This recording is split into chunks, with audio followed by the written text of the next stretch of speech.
Hi, I'm Imam Baksh, and I'm going to share a little bit about my writing process and my award-winning book, The Dark of the Sea.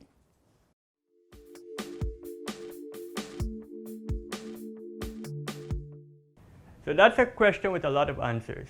I started telling stories before I could even write a word, because I would draw stories in comic book form. I didn't even know what a comic book was, but I would tell stories that way on pages of paper with my pencil. I remember drawing a story about Superman saving people from hell. And I know that sounds weird, but my brain is weird. And I still have that, by the way. And as I grew older, I would try to get my kid brother and my younger sister to do my chores, and I would tell them stories about like a rabbit and a farmer and having adventures stealing stuff from the farmer. And again, this was before I could even write. So as far as writing a story down, when I was about 11, I decided, I really liked these alien books I had been reading. I wanted to do my own book about an alien invasion, and I set out to write a novel. And I didn't get more than a chapter in, but that was the first time I attempted something like that. And then sometime around when I was about 15 to 18, I started to think to myself, not that it would be fun to write for myself, but it would be fun to write for other people and see how they reacted. And I think that's the first time I actually took that step to considering myself a professional writer. And I started writing short stories to send out to magazines. I didn't get that far, but eventually I got success with my novel.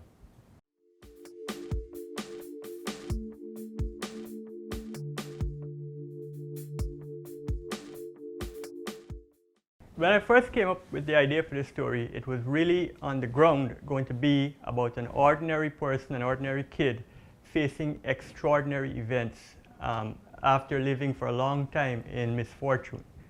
So I definitely had to come up with a character who you could see as not being extraordinary in any way.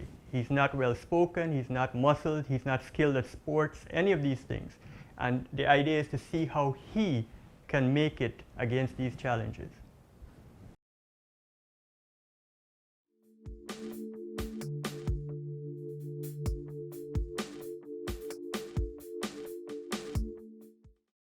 I don't know if it quite mirrored mine. It mirrored some of what I went through, it mirrored some of what my friends went through, and it actually mirrored some of what I experienced as a teacher after I had been a student.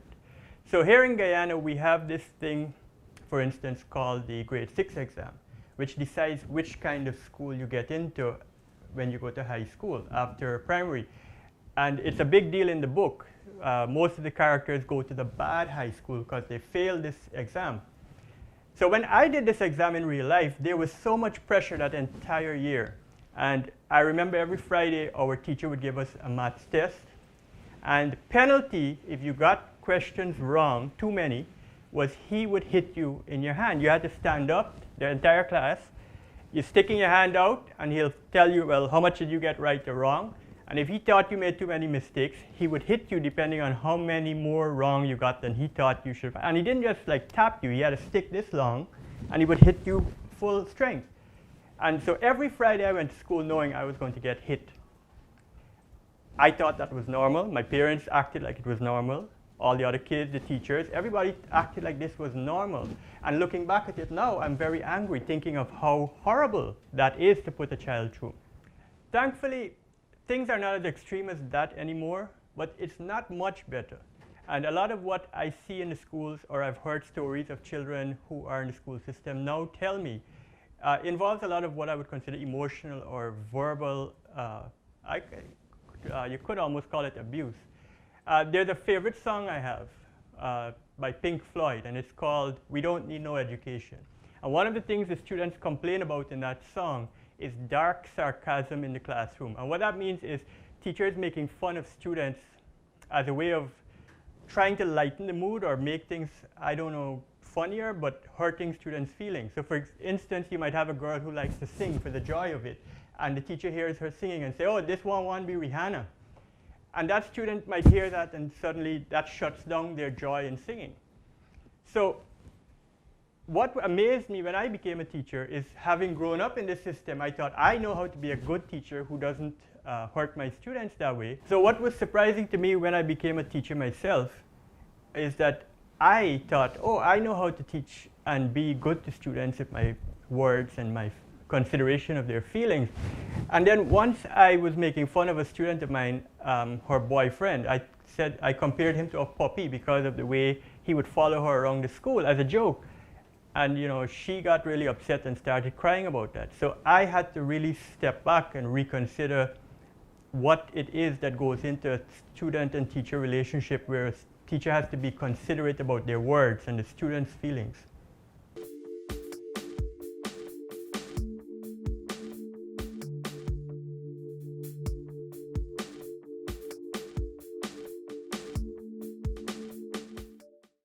One of the reasons I have a dyslexic main character is that lots of the kids who fail at that exam I mentioned, the grade 6 exam, or they do badly, they have not a lack of intelligence, but they have some kind of learning disability or some kind of emotional trauma that is keeping them from performing.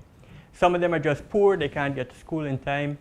So a lot of these kids, when they become high school students, they're discarded in a way into a high school that does not cater to them. But people dismiss it as them not being smart enough for the good schools. And I wanted to establish that this is not an issue about intelligence. This is an issue of how you approach teaching these people and bringing them up to the level that other students will have achieved. So in the book, the way this comes up in a fun way is that I created a challenge for Danish, which is that he has to read a book to overcome the monster he faces at the end. And of course, the book is not just a book which he can't normally read. It's a book in an ancient language, and he's trying to read it at night in the middle of a storm. So I thought that was a fun thing to do with a dyslexic student. It just enhances that challenge if he's dyslexic and makes it more entertaining for me.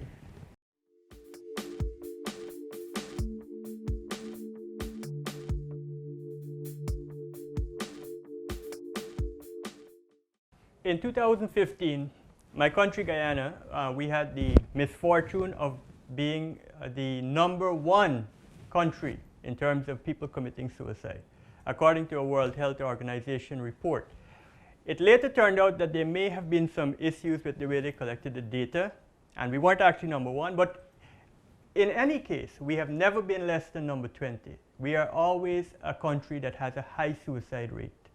And after 2015, when we had that shock of people realizing, oh my God, our suicide rate really is a problem, after years of it just seeming so normal to us, a lot of people decided we should address this issue. And I thought, well, suicide being a problem in the community that my main character lives in, he has to deal with this.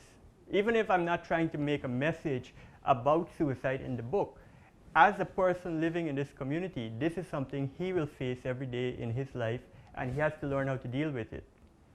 And then that expands into the theme of the book. I'm using characters from an author called H.P. Lovecraft, and he was responsible for a type of fiction known as cosmic horror. The idea that when we look at the world, we can't understand it. It is so incomprehensible to us, these terrors that are out there in other dimensions and space, that it drives us mad. Rather than just destroy us with like claws or fangs or anything like that, it's the sense of how insignificant we are that drives the horror that destroys us. And I thought that was a good contrast to make with a boy who lives in an area where people are killing themselves, because they are coming up against this idea that I'm insignificant in the world and I don't want to live in it and I'm going to exit. So for him, to face cosmic horror in a community that is already facing the idea of, is life worth living? I thought that was a good coordination.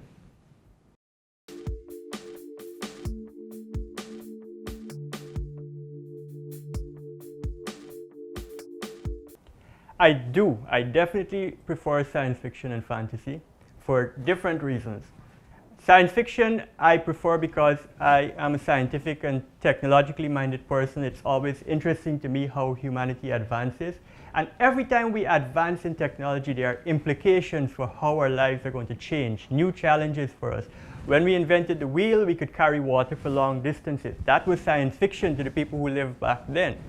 And when we invented the automobile, that was science fiction to the people who lived back then. And now we're seeing some of those challenges. We hear a lot about carbon dioxide and global climate change being created by these engines that are powered by petroleum that we invented in our science fiction world.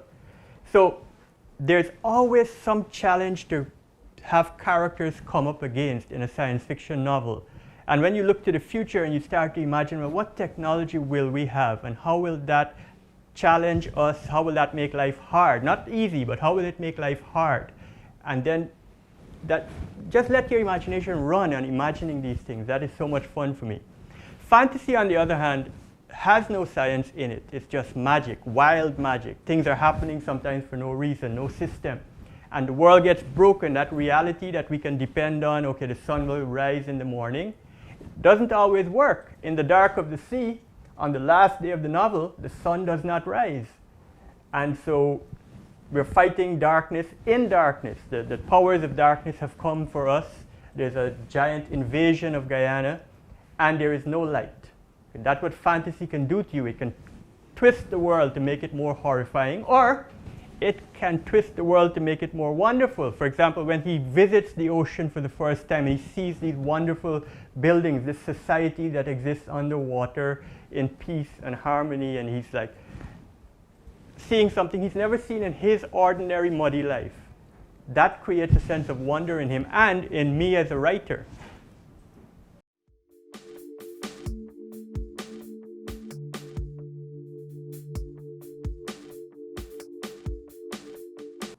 I didn't set out to particularly write a feminist book, but there are feminist themes in it. It's unavoidable.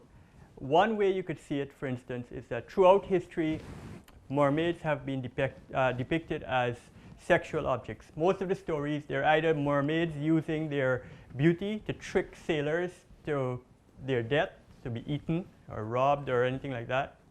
Or they're stories about sailors and fishermen falling in love with these mermaids and then pursuing them, sometimes consensually, sometimes not.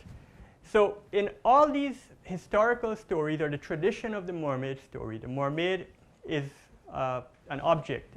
And now we're going to see a book where a boy visits a mermaid city and sees a mermaid civilization. I can't keep that. I can't have this thing of just beautiful women who have no real mind. So obviously I have to portray them as real people. Some of them are engineers, some of them are hunters, some of them are warriors and soldiers and leaders, political leaders. And I think one of the most important aspects of portraying this society that is run by women is that you can't just say, oh, they're strong women and they're unified in their strength. There is conflict between individuals. Feminism means that women are individuals. They're not a mass. You don't see them as a united bloc. You see them as people with their own minds, their own agendas. And in the book, when we see the leaders of the underworld, the underwater world, arguing, each one has an agenda, each one has a set of values. And so as a feminist book, or a book portraying them in a feminist way, we get to see them be strong individuals who are pursuing their own interests, and they're not set aside as having unimportant opinions. And I think that's where the book really brings up or brings forward this kind of feminist viewpoint.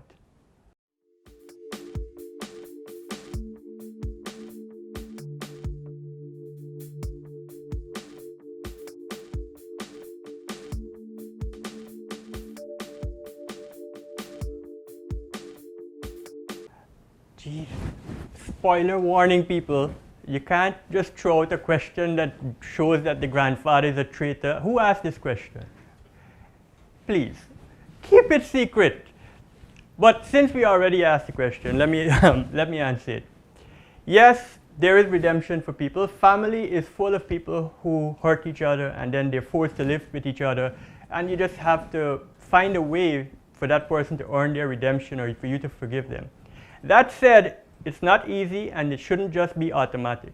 And if you look in what happens with the Aja in the book, he is a criminal from the time that Danesh is born, where he commits a murder. He kills his wife, and then later at the end of the book, he's trying to kill Medusa, Danesh's friend. So he at no point changes or experiences a point of view shift. if you want someone to be redeemed, then that person has to, at some point, show that their values can be in accordance with yours, that you can live together without conflict.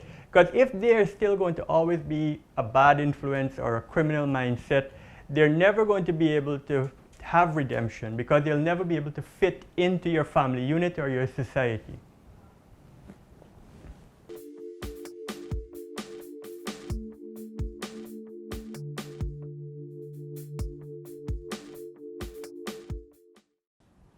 I don't necessarily think it needs more or could use more anti-heroes. I love heroism. I like to write about heroes. I like to read about heroes and heroism. I think what you need to look at is, what does the story require? Where does the story take you? And what kind of personality in the story will make it the best story or the most entertaining story, or a story that can give meaning to the reader. With this case of Danish, I knew he was going up against cosmic horror, sometimes called cosmic indifference. The universe does not care about you. And so it's impossible to win in a situation like that. You're going up against these huge forces. So I knew he wasn't going to win. So from the very beginning, I knew that this was not going to be a tale of normal heroism. That said, I think there is heroism in the way Danish is working, operating and living his life. Because heroism in this book is interpreted through the idea of, well, when you get up every morning, do you want to continue living in a world that has no meaning or no worth for you? Or you might think that. Can you find worth in the world and a reason to get up and struggle through it? And then at the end of the day, you know, even if you defeat all your challenges for that day, you wake up tomorrow, there will be more challenges. Somebody is going to get hurt. You're going to have money worries, or something is going to affect your life in a way that makes you unhappy. Why do you keep getting up every morning? And there is heroism in the humans who get up every morning and go through and live their life. One of the things referenced in the book is the myth of Sisyphus. Sisyphus was doomed by the gods as a punishment to roll a rock up a hill. And every time it would roll back down, he'd have to roll it back up again. And in the book, Danish considers the idea that life is like rolling that rock up the hill, and you have to keep choosing to do it, knowing every time it's going to fall back down. And that takes courage to decide to do something. You're going to start a family, you're going to build a house, you're going to start a business, you're going to start a farm, you're going to educate yourself. What is the ultimate point? At some point in a human life, everything falls down, but you keep doing it, and that is heroism. And I think that's the kind of hero Danish is, not an anti-hero.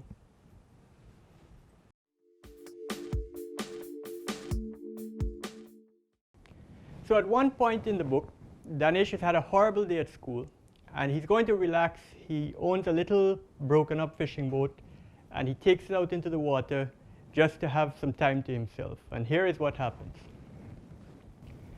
A sense of alarm jolted his head up, and he gripped his knife tighter. He snapped his head left and right, but the river seemed clear. Then a dark, human-sized shape burst up from the water and landed on the boat, rocking it. It snarled at Danish in undecipherable words and swung a spear at him. The tip scratched his stomach. Danish tumbled backward, falling into the water without ever getting a good look at the creature. Then he was sinking. He needed to breathe, but there was no air. He was going to drown. Just like when the football had struck him, his lungs refused to work. Recalling the football incident, he thought, nope, I can vomit and then drown. And I can probably drown from my own vomit. It took him a few seconds to realize he wasn't going to die. Just like when he'd been knocked into the water years before, he could see everything despite the thick brownness of the water, and he didn't need to breathe. Danish looked at the knife in his hand. He looked up at the boat. He could see her. The creature was a girl about his age and size. Even with the boat between them, his special sight revealed her. Her skin was blue-black, and scales coated her legs right up to her waist.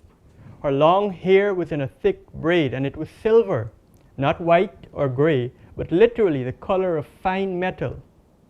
At first, he thought she was wearing only a black tube top and short tights, plus a flat pouch strapped to each thigh. But a deeper look showed that there was also a clear coating over her skin, like a hard but flexible shell, that moved with her as she turned, scanning the water. Something about the lurching steps of her motion made Danish think her mind was not working right. The girl plunged into the water, and when the bubbles cleared, she was floating upright with her back to him. Her feet had transformed into a long, snake-like tail with a wide fin at the end. Gills were opening and closing erratically on either side of her neck. Danish had listened to enough of the old people's stories to recognize what she was. A fee maid, though Miss Emerson had said the original pronunciation was fair maid. The shock of his attack and immersion had worn off enough that Danish decided he needed to escape. Tiger Island was behind him, and he turned for it. He felt like he was flying, swimming 5 times as fast as he ever did before, even with the knife in one hand. But the fair maid had seen him now, and he could hear her high-pitched scream of rage through the water as she came for him, her spear leading the way. And she was swimming a lot faster than